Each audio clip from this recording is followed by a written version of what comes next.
Hello, my name's Alan Richardson. I'm an international mountain guide. I'm a Welshman by birth, but I've come over to Ireland to be the training officer for Mountaineering Ireland.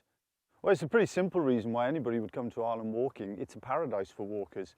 It's an extremely beautiful country. It's right on the edge of Europe, and it's easily gained from just hop across the Irish Channel on Irish ferries. It's got something for every type of walker: gentle forest trails, nature trails, long distance challenging walks and challenging peaks.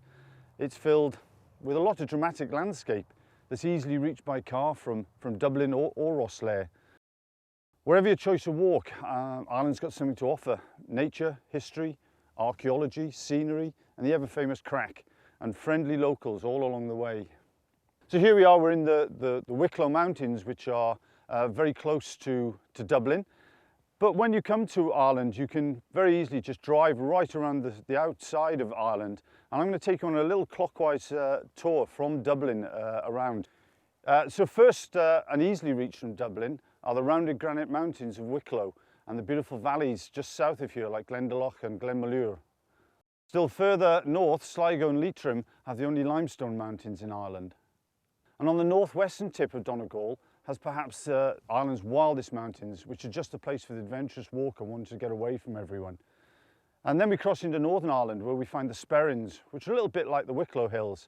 And lastly, just north of Dublin, are the granite Mourne Mountains, which offer wonderful walking on their long horseshoe ridges. Further south, we've got, closer to the Rosslare ferry port, we've got the sandstone mountains of Comar, the Knockmeal Down and Galtee Mountains, which have got a lot of scope for short and long walks.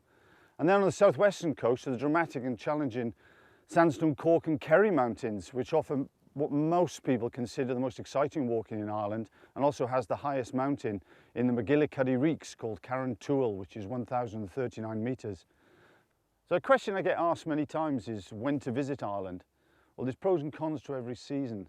Summer's better weather, but there's more people out in the hills. In winter, it's very windy at times, but there are far fewer people in the hills. If I had to pick the best months for walking, I would choose May and September, because statistically, those are the driest months. But the bright chilly days and clear blue skies in November and December can be great for walking because there's often no wind. I'm always asked about the weather in Ireland. Tristan Jones, a famous weather forecaster, said anyone can enjoy a sunny day, but it takes a poet to be uplifted in a storm. Again, you can go to Mountaineering Ireland and you can get an up-to-date weather forecast before you set off. As a walker, I have to consider everything that goes into my rucksack and pack it in there really, really carefully. The wonderful thing about being able to come across an Irish ferries in my car is I can just throw everything into the boot. I can take things that I may not use in the hills. I can take a bigger tent. I can carry lots of things. And that's a nice thing about going in a car across on the ferry. Not only has Ireland got wonderful walking, but wherever you go in Ireland, you're going to have a warm welcome and there are plenty of wonderful places to stay.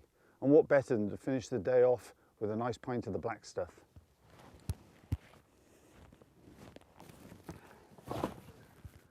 My job as training officer for Mountaineering Ireland is a part-time post, and my home is in Wales, which means I have to travel back and forth on Irish ferries many times.